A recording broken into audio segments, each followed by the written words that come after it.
It looks like everybody is somewhat irritated with Nunu's brunt and honesty, and I find that quite interesting. What's going to happen? So what? So what if the dick went in me? So what if I don't count it? Who cares? Who's the one? Why is it an L for me? I can, if I want to claim 5 guys I beat, I will claim 5 guys I beat.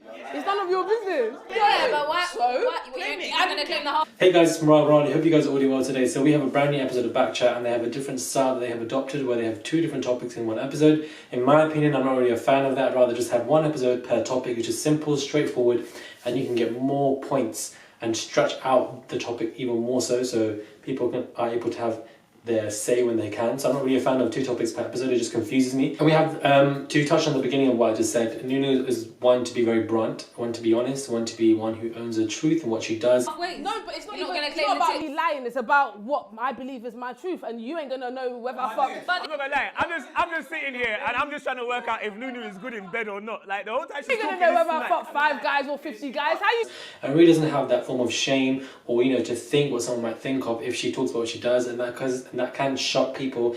Even to this episode still, it has shocked some people. They're a bit confused, like, okay, what? She's just so casual about everything. She's just so carefree about everything. And yeah, it is a refreshing attitude to have. But you can also remember that some people are not like Nunu, obviously. Therefore, there's going to be a rift, some confusion amongst castmates, and that was most definitely present in this episode. Whether it be Money, whether it's Malaika, whether it's even Sia, some people are looking at it sideways, or even Wale, they're looking at it sideways thinking, what you're talking about. Even though they're kind of used to this, and we are as viewers are used to Nunu being the way she is, sometimes it can still be a bit of a rift, confusion and tension between cast members by her just casually talking about stuff, because people easily forget that sometimes she can be carefree and then there's really carefree, which is what she is. But to be honest, it is what it is. That's Nunu's life. Whatever she wants to do, she wants to do. Own your shit, which she does. She's carefree. I respect her from that point. Am I going to be out here screaming and shouting and doing, and talking about what I do? No, I wouldn't. That's just not me. But it works for her. It's refreshing. I feel like she's a nice character. She's grown on the majority of us as it is, and I think it was a good effort and tactile point to put on this show when it comes to these particular topiks. You ain't gonna know. she can't, So I'll continue to tell you 5. So how many tips are you not claiming? Wow. No, that's the question. No, but we're talking about the tip. We're talking about the tip. So how many numbers are girls saying then and not claiming the tips? Nunu, can I ask you, how many guys? I feel like she shines most when it comes to topics that can be seen a bit, weird to talk about. So I feel like that in itself is a lane of hers where she is able to shine through. As I said, we have 2 topics, and I feel like this is probably the first time in a while that Omar's made some good points, because no shade, no tea, this guy's been team furniture joining Wale on that bus. But today he finally spoke up after a while. Invest a certain amount of time in your relationship, obviously. But obviously your time becomes divided because all the time you had for yourself, you now share your time with somebody else. Yeah. So equally your lives are, the idea is to be in sync. And I really did feel like what happened between him, Adrian and Lucas, when he got caught in that whole situation and people spoke about it, whether it be on YouTube, whether it be on Twitter, on whatever social media platform, he kind of took to that. I think he took it personally, whether it was consciously or subconsciously. Obviously can't speak for it for facts, but I feel like he took that in a particular way and it has damaged him as a person when it comes to the cameras. I feel like it has affected his performance most definitely, and I feel like that is a bit of a shame. But however, he did make a good point when it comes to the whole idea of effective communication when it comes to relationships. I feel like that is most definitely needed. It needs to be effective. Notice the word effective, not just communication. It needs to be very, very effective to both of you. Being effective, it can be very hard to communicate, you can argue throughout it, but it needs to be effective for each other, and it does.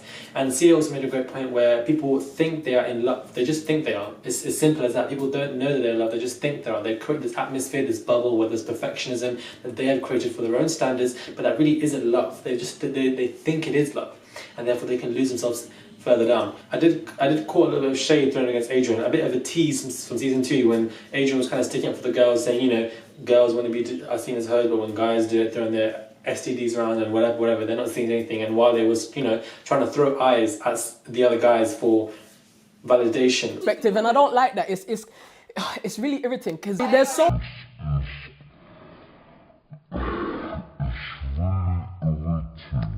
From the other guys in terms of the fact that this guy's obviously talking nonsense again. So I peeped that. I don't know if you peeped it, but I did peep at the end of the episode. And I feel like that was just a bit of a tease from season 2. We got reminded of how the boys kind of went against him. And I feel like they see him as somebody who kind of jumps the fence to the girls' side, and therefore that irritates them. I can see that being that perspective.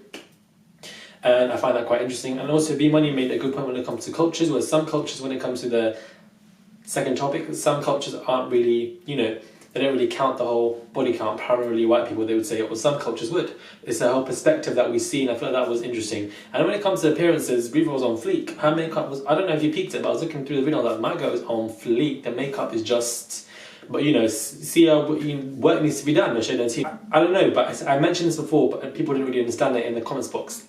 The viewers are going down. Like, there is a loss of views. And I think that just naturally happens per season for any show, whether it's on YouTube or not.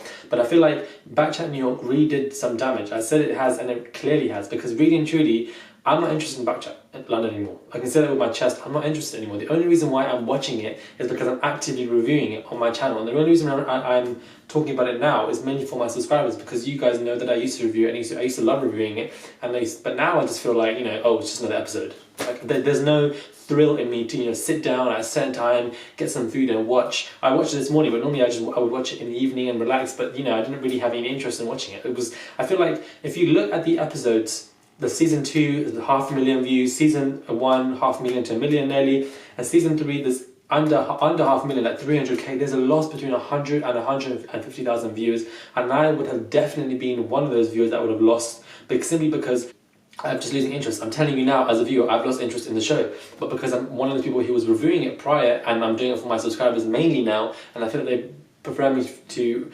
review this more than any show, I am doing it, and I'm therefore forcing myself to watch it to an extent. I'm not saying the show is shit now, I'm just saying that Bkchat New York must have some damage to it, and I feel like it's just losing its essence as a show. I don't know what it is. So maybe that's why they put this 2-topic nonsense, I don't know, but that 2-topic nonsense, I'm not a fan of it. It confuses me. 1 topic per episode, keep it simple, straightforward, and you know, dare I say it, add some drama. Drama is what people love. The whole Adrian Lucas stuff was amazing. The whole Esther stuff was amazing. Like, you just keep it going. And to have Ramla, Max, Esther and Lucas, you need those 4 characters in every other episode per se, because they're the ones who kind of cause something. So from a business perspective, you need to implement that idea. I don't know, it is what it is. This is my small review of this particular show. I'm not really, you know, everybody was a bit weird off with Nunu because she was very carefree. Riva's points was slaying, and I just feel like her makeup was slaying as well. Sia, you know, no shade no tea, but you know, but I feel like Sia always makes good points alongside B Money and the culture stuff. But there was a bit of rift between B Money and Nunu. I saw for a second as well. I didn't like the subtle bullying that was going on between Nunu and somewhat to Adrian. There's some shade. I wouldn't say it was bullying, but it is what it is. Hit me up on my Instagram, my website. The videos are below. Thank you guys for watching, and I'll most definitely catch you guys soon.